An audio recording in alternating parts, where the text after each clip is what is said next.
안녕하세요. 빅게입니다. 오늘 첫 수업에서는 품사 수업을 한번 해보려고 합니다.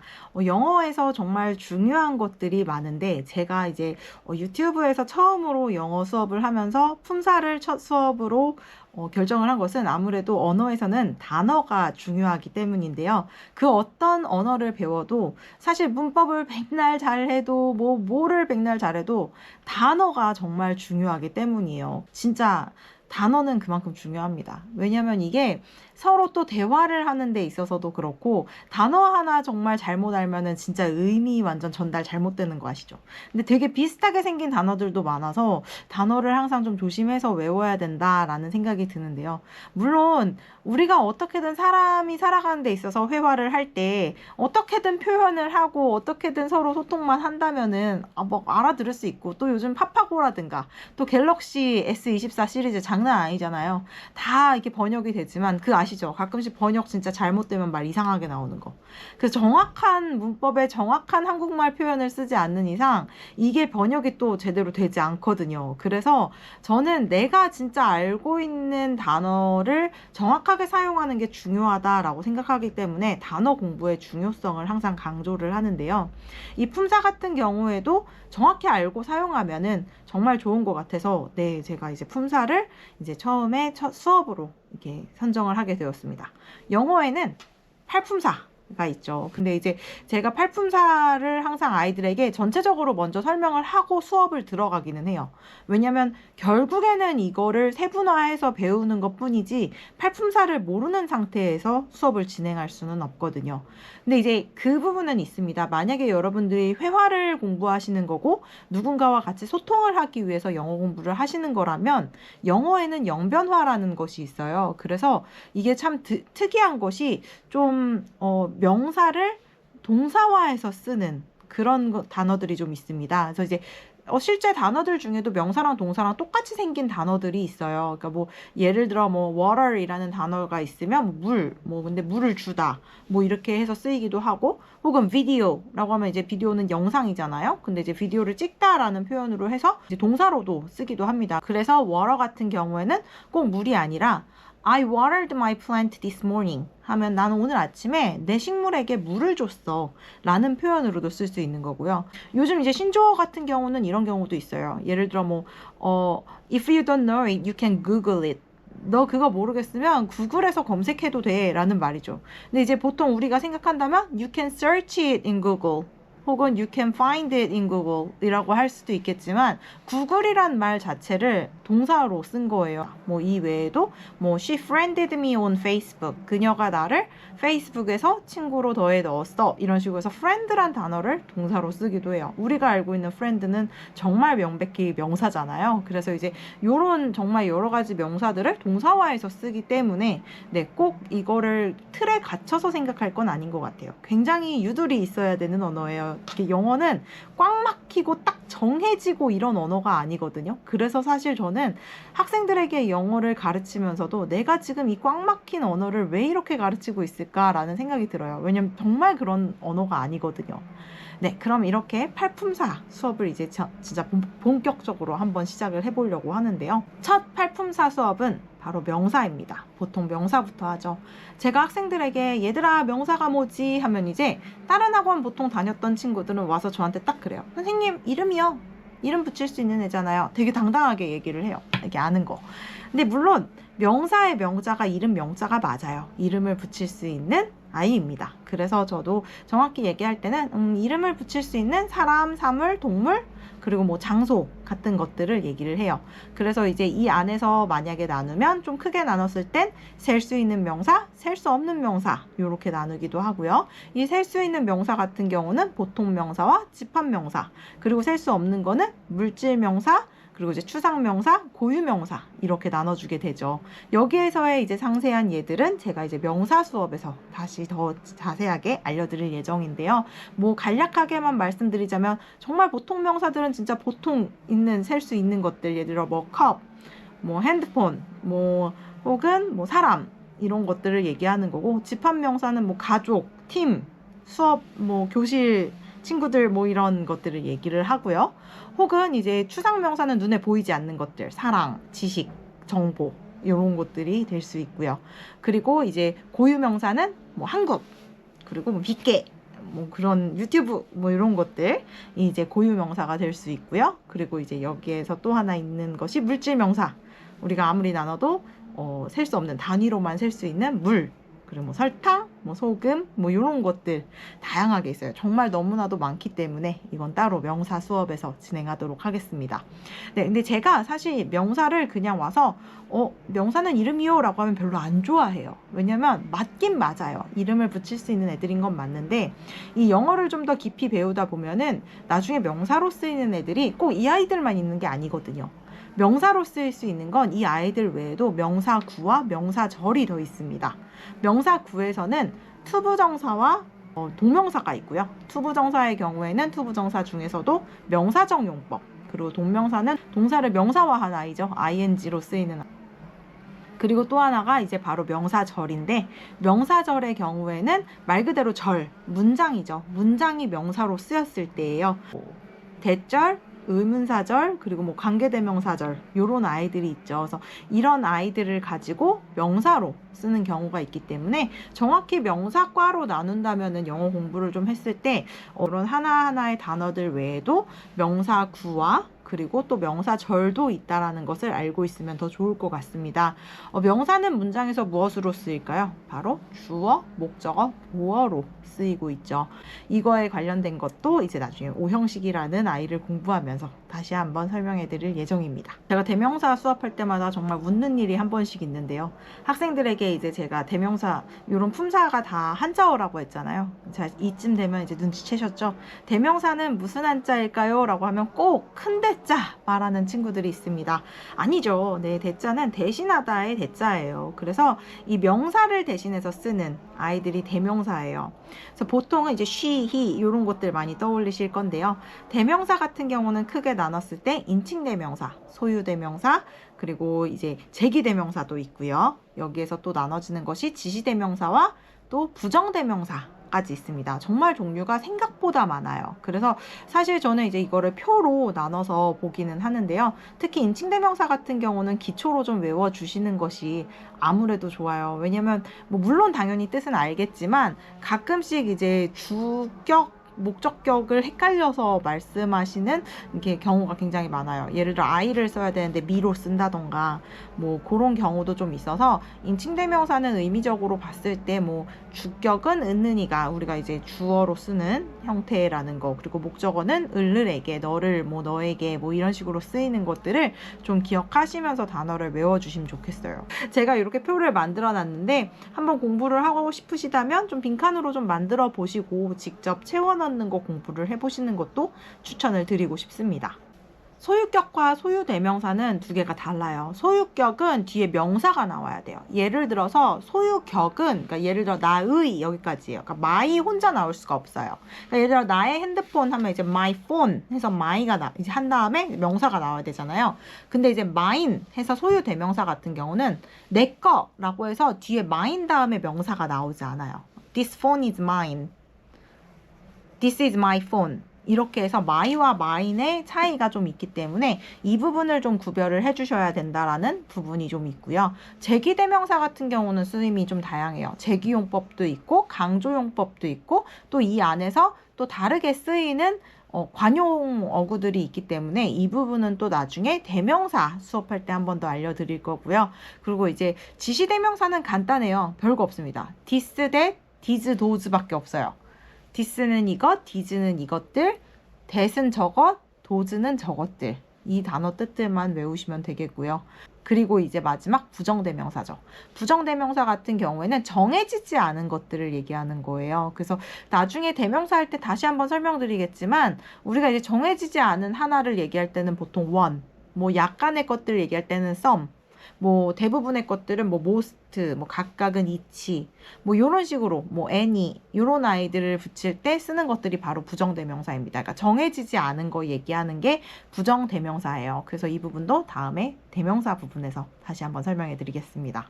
명사와 대명사에 이어서 이제 나오는 것이 바로 동사입니다. 왜냐면 명사랑 대명사가 결국에는 주어, 목적어, 보어의 역할을 하잖아요. 주어가 나오면 이제 반드시 따라야 되는 게 뭐죠? 바로 문장에 이제 한국에서는 마무리가 되는 동사죠. 한국말은 끝까지 들어야 되는 이유가 동사가 마지막에 나오기 때문이라고 저는 생각을 하는데요. 영어 같은 경우에는 주어가 나오고 바로 동사가 나옵니다. 자, 이 동사 무엇을 가리키냐? 바로 이 주체자 주어의 동작이나 상태를 가리키는 표현하는 단어죠. 동사의 동자는 움직일 동이에요. 그래서 이제 동작을 나타내는 단어라고 아마 이제 쓰이는 거였던 것 같습니다. 자, 동사 같은 경우는 크게 나누면 세 가지로 나뉘어요. 바로 비동사, 일반 동사, 조동사로 나뉜다고 보시면 되겠습니다. 물론 이 안에서도 뭐 자동사도 있고 타동사도 있고 뭐 사역동사, 지각동사 나중에 이제 다 배울 건데요. 그렇게 세분화해서 배우기 전에 그냥 크게 나눈다면 비동사, 일반동사, 조동사를 먼저 익히는 것이 제일 좋습니다. 비동사랑 조동사는 사실 숫자가 정해져 있어요. 이 정해진 단어들 외에 이제 나머지는 다 일반동사라고 보시면 되겠고요. 이 동사들만 잘 구별만 해주셔도 정말 많은 것들을 익힐 수 있는 게 제가 이제 특히 한국에서 수업을 하면서 가장 많이 느낀 게 뭐냐면 보통 한국 문법 교재들은 1단원이 비동사예요. 참 아이러니하게도 꼭 항상 1단원이 비동사예요. 정말 파닉스 교재를 먼저 시작하지 않는 한 비동사가 먼저 나와요. 그러면 이제 사람들이 처음에 초심을 가지고 와, 나 이제 되게 공부 열심히 할 거야. 한 1과부터 막 되게 열심히 공부를 해요. 비동사 완전 마스터예요.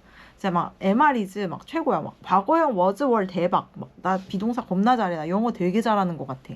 그리고 이제 일반 동사 딱 나와서 일반 동사랑 비동사 구별하기 시작하면 이제 갑자기 머리가 아파요. 그리고 이제 슬슬 작심삼일이 오기 시작합니다. 그리고 이제 갑자기 이제 공부를 접기 시작해요. 그러다가 결국 접습니다. 어느 순간. 그리고 이제 시간이 지나서 또 영어의 필요성을 느끼게 돼요. 그리고 다시 영어 공부를 시작합니다. 그리고 다시 비동사부터 시작해요. 그래서 또 비동사 나 이거 알아. 전에 했던 거라서 또 자신감 막 붙어. 막 더 재밌어. 막 역시 이번엔 삘이 좋아. 막 완전 좋아. 이번에 더 잘할 수 있을 것 같아. 비동사 또 막 되게 대박. 다 맞아요, 문제. 그 또 이제 일반 동사 나오기 시작하면서 또 머리 아파요. 좀 그래도 좀 버티다가 어디까지 또 이렇게 막 조동사까지는 갔는데 또 이러다 어떻게 접고 막 이렇게 되거든요. 그래서 한국 분들이 이제 영어를 할 때 특징이 뭐냐면 모든 문장에 비동사를 붙입니다. 네, 근데 아니에요. 모든 문장에 비동사를 붙이지 않습니다. 비동사를 쓰는 문장이 있고 안 쓰는 문장이 있어요. 이 부분에 대해서는 당연히 다음에 동사 수업할 때 이제 다른 문장들 구조에 대해서 수업할 때 말씀을 드릴 건데요. 이제 꼭 동사를 쓰실 때 제발 부탁이니 비동사 모든 문장에 넣지 말아주세요. 예를 들어서 내가 널 사랑해 라고 할 때 I love you 라고 하지 여기다 대놓고 I am love you 라고 안 하잖아요. 근데 우리가 I love you라는 표현은 알면서 꼭 뭔가 다른 표현을 할 때는 비동사를 자꾸 넣어요. 그러니까 이제 막 뭔가 넣으면 I am으로 시작해요. 뭔가 넣으면 자꾸 you are로 시작해요. we are로 시작해요. they are로 시작해요. 이 비동사 넣는 습관을 좀 꼭 써야 될 때만 쓰는 걸로 바꿔주셨으면 좋겠습니다. 일단 비동사 같은 경우는 있다, 이다, 하다 라는 표현으로 쓰이고요. 상태로 보통 이제 쓰인다고 보시면 되겠고요. 그리고 이제 우리가 쓰는 일반 동사 같은 경우는 정말 다양한 동작과 상태를 표현할 수가 있고요. 조동사는 비동사와 일반 동사를 도와서 이 동사들의 의미를 살짝 바꿀 수 있도록 도와주죠. 예를 들어 I can do it 이라고 하면 나는 할 수 있다. 원래는 I do it이면 나는 한다인데 이거를 나는 할 수 있다로 I will do it 나는 할 것이다로 이런 식으로 의미를 바꿔주는 역할을 하죠. 제가 조동사에도 재밌는 이야기가 있습니다. 네, 한자라고 했더니 학생들이 세조자 얘기를 하더라고요. 진짜 세조 아닌 거 아시죠? 이 조자 돕다 조자입니다. 동사를 돕는다는 얘기예요. 그래서 이 돕다 조자는 동사를 도와서 의미를 바꿔준다라고 익혀주시면 되겠습니다. 네, 다음은 형용사입니다. 자, 형용사 같은 경우에는 이제 역할이 무엇이냐면 명사를 꾸미는 역할을 합니다. 대명사도 꾸미고요. 네, 이렇게 명사와 대명사를 꾸미는 형용사 같은 경우에는 뭐 크게는 한정적 용법, 서술적 용법 뭐 이렇게 나눈다 뭐 이런 말이 있는데 이거는 형용사 수업할 때 다시 한번 설명해 드리는 것으로 하고요. 일단 기본적으로 형용사의 역할 정도만 알고 계시면 되겠습니다. 명사를 꾸미기 때문에 정말 다양한 것들이 형용사가 될 수 있어요. 뭐 꼭 예쁘다, 뭐 똑똑하다, 뭐 이런 것만 쓸 수 있는 것이 아니라 뭐 수량 형용사, 뭐 한 개, 두 개, 세 개, 네 개 이런 것들, 뭐 첫 번째, 두 번째, 세 번째, 네 번째 이런 수량 형용사도 다 형용사예요. 뭐 서수, 기수뿐만 아니라 뭐 예를 들어서 뭐 적은, 뭐 많은, 뭐 다양한 이런 것들 다 좀 형용사라고 보시면 되겠습니다. 왜냐면 명사 앞에 붙기 때문에 이런 아이들도 우리가 형용사로 보고요. 숫자를 얘기하면 당연히 나이도 얘기할 수 있겠죠. 나이라든가 혹은 그리고 뭐 색깔, 그리고 크기, 뭐 나라, 국가 같은 거 뭐 앞에 붙이잖아요. 뭐 이렇게 한국 사람 이런 식으로. 그래서 앞에 이제 명사 앞에 붙어서 명사를 꾸며주고 보충해주는 아이들은 다 형용사라고 보시면 되겠습니다. 그래서 이런 부분들 이제 형용사에 관련된 거 다음에 더 자세히 알려드릴 건데요. 이 외에도 형용사 같은 경우에는 다양한 쓰임이 있어요. 예를 들어서 이제 더 형용사라는 표현도 있습니다. 더 형용사의 경우에는 좀 두 가지로 크게 나눌 수가 있는데 단수 취급하는 아이가 있고 복수 취급할 수 있는 아이가 있습니다. 그래서 더 형용사 같은 경우는 사람들이라는 표현을 보통은 써요. 그래서 이제 보통은 뭐 더 영 하면은 원래 영이라는 표현이 젊은이란 뜻이잖아요. 그래서 젊은 사람들 하면은 young people 이라고 하지만 더 영 하면은 그게 같은 표현이에요. young people이랑. 그래서 the young, the old 이런 식으로 쓰기도 하고요. 뭐 the rich 뭐 이런 식으로 네, 쓸 수 있기 때문에 혹은 뭐 부상당한 사람들 the wounded 뭐 이런 식으로 쓸 수도 있습니다. 그래서 이런 단어들 좀 익혀두시면 도움이 더 많이 될 것 같고요. 이게 근데 무조건 더 하고서 형용사 한다고 복수형은 아닙니다. 눈에 보이지 않는 추상 같은 경우 예를 들어 뭐 the unknown 이런 거 Into the unknown 이런 노래 있잖아요. unknown 같은 경우 보이지 않는 거 이런 거 이제 더가 앞에 붙음으로써 미지의 것이 돼요. 이런 건 단수 형태입니다. 그래서 요런 차이들이 또 있기 때문에 항상 예외를 조심하셔야 돼요. 영어 같은 경우는 전 영어는 항상 예외가 가장 어렵지 않나 이런 생각이 드는 것 같습니다. 형용사로 쓰이는 거는 이런 단어들 외에도 분사도 있습니다. 다음에 분사도 또 이제 수업을 따로 할 예정인데요. 분사 같은 경우에는 ing와 pp로 나뉘고요. 이 ing는 현재 분사, pp는 과거 분사라고 부르는데 사실 이 이름에 낚이시면 안 돼요. 현재 분사라고 해서 현재 의미 아니고요. 과거 분사라고 해서 과거 의미 아닙니다. 이 분사에 관련된 것은 다음에 더 자세히 알려드릴 건데 분사도 형용사 역할을 한다는 거 알고 계시면 좋겠고요. 다음은 부사입니다. 우리 부사 같은 경우에는 형용사랑 달라요. 형용사는 명사를 꾸미잖아요. 부사는 명사를 꾸미지 않습니다. 명사를 제외하고 나머지라고 보시면 돼요. 그러니까 동사, 형용사, 그리고 이제 자기 외에 다른 부사, 그리고 이제 문장 전체, 문장 구 등을 꾸민다고 보시면 되겠는데요. 보통은 우리가 ly로 끝나는 단어들이라고 알고는 있지만 주의하셔야 될 점이 형용사 중에도 ly로 끝나는 아이들이 있어요.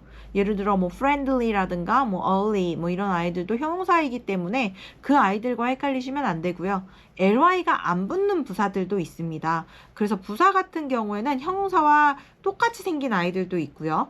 그리고 또 ly를 형용사에 붙이는 순간 의미가 바뀌는 아이들도 있어요. 이 아이들이 정말 헷갈리거든요.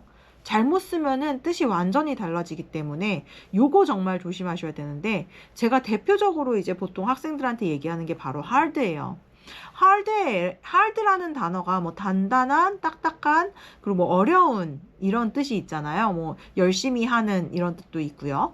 그래서 이제 제 학생들이 이제 공부를 열심히 했다라고 하는데 이제 공부를 했다라고 하니까 study라는 동사를 꾸며야 되니까 부사형으로 써야지라고 하고 이제 ly를 붙여서 I studied hardly라고 썼어요. 근데 일단 문장의 이 어순부터도 잘못됐는데 이 hardly라는 뜻이 거의 뭐뭐하지 않는 이란 뜻이에요. 난 거의 공부를 하지 않는다라는 뜻이거든요. 그러니까 난 열심히 한다고 쓰려다가 완전 반대로 써서 뒤지게 혼날 뻔한 네. 네, 그렇게 쓰지 말라고 제가 이제 항상 늘 강조를 하고 있습니다. 그래서 부사를 공부할 땐 정확한 단어를 또 공부를 해주셔야 돼요. 그러니까 이제 품사는 결국엔 단어 공부라고 보시면 되겠습니다. 그 다음은 전치사인데요. 사실 전치사 같은 경우는 저도 가끔 헷갈려서 좀 많이 틀릴 때 있고요. 그러니까 뭔가 이렇게 몰라서라기보다는 입에 그냥 익숙하게 안 나와서 근데 무조건 온 쓰고 인 쓰고 애 쓰고 막 이러다 보니까 네, 인 써야 될 때 온 쓰고 막 이런 경우가 상당히 많습니다. 네, 이거를 좀 정확하게 쓰면 사실 좋기는 한데 사실 전치사를 정확하게 쓰지 않았다고 해서 큰일 나진 않아요. 전치사 안 써도 대화는 통합니다. 하지만 우리가 이 전치사라는 아이는 명사 앞에 붙는 아이거든요. 그래서 명사 앞에 붙어서 이게 시간과 방향, 장소 이런 아이들을 표현해 주는 거기 때문에 적어도 반대로는 말하면 안 되니까 그거는 주의해 줘야 되겠죠. 전치사 다음은 접속사입니다. 접속사는 정말 간단해요. 접속. 네, 연결한다라는 뜻이에요. 문장과 문장을 연결하기도 하고요. 단어와 단어, 구와 구. 이렇게 연결을 하기도 하는데요. 연결을 하면서 이제 보통은 명사랑 명사끼리 뭐 형용사 형용사끼리 이렇게 묶어서 등위 접속사라고 해요. 등위 접속사가 이제 같은 성분의 아이들, 같은 문법의 아이들끼리 묶는다고 해서 그렇게 돼 있는 거고요. 여기에 이제 단어 하나를 더 추가해서 쓰는 경우 상관 접속사라고 합니다. 뭐 보스 A, M, B 이런 거 많이 예전에 외워 보셨을 거예요. 그래서 이런 접속사도 종류가 상당히 많기 때문에 따로 이제 또 올려드릴 예정인데 접속사는 이제 연결의 역할을 한다라는 것만 기억을 해주시면 되겠습니다. 마지막은 의외로 이제 제가 팔품사 물어보면은 제일 못 맞추시는 거. 아마도 한국에서 정말 안 쓰는 거기 때문이 아닐까라는 생각이 드는 바로 요것입니다. 감탄사입니다. 와우! 그죠? 제가 감탄사를 정말 많이 쓰는 편이에요. 왜냐면 저는 리액션도 좀 큰 편이고 좀 약간 이렇게 좀 오버 과장하는 거 되게 좋아하는 편이에요. 근데 제가 그런 거 하면 이제 제 친구들 좀 당황 많이 하죠. 네, 그래서 뭐 많죠 표현 뭐 프레이 뭐 읍스 부뭐 이런 거 되게 많은데 네, 실제로 제가 그런 표현들은 잘 쓰지는 않고요. 막 와 막 이런 거 많이 쓰죠. 네, 오 대박 막 이런 거. 네. 그런 표현들도 다 이제 감탄사라고 보시면 되겠습니다. 그래서 이제 영어에서는 그 품사에 감탄사가 따로 있을 정도로 감탄사가 생각보다 많아요. OMG 그죠? 네. 그래서 그런 표현들 같은 것도 알고 계시면 네, 좀 좋은 것 같아요. 그래서 감탄사까지 이렇게 오늘 8개의 팔품사를 한번 이야기를 나눠봤습니다. 다음번에는 이 팔품사에 대한 자세한 이야기를 나눌 예정이고요. 이 외에도 다양한 영어 표현, 그리고 영어 문법들, 그리고 영어에 관련된 많은 것들을 올릴 예정이라 네, 앞으로 관심 있으시다면 좋아요와 구독해주시면 감사드리겠습니다. 다음에 또 뵙도록 하겠습니다. 빅케였습니다.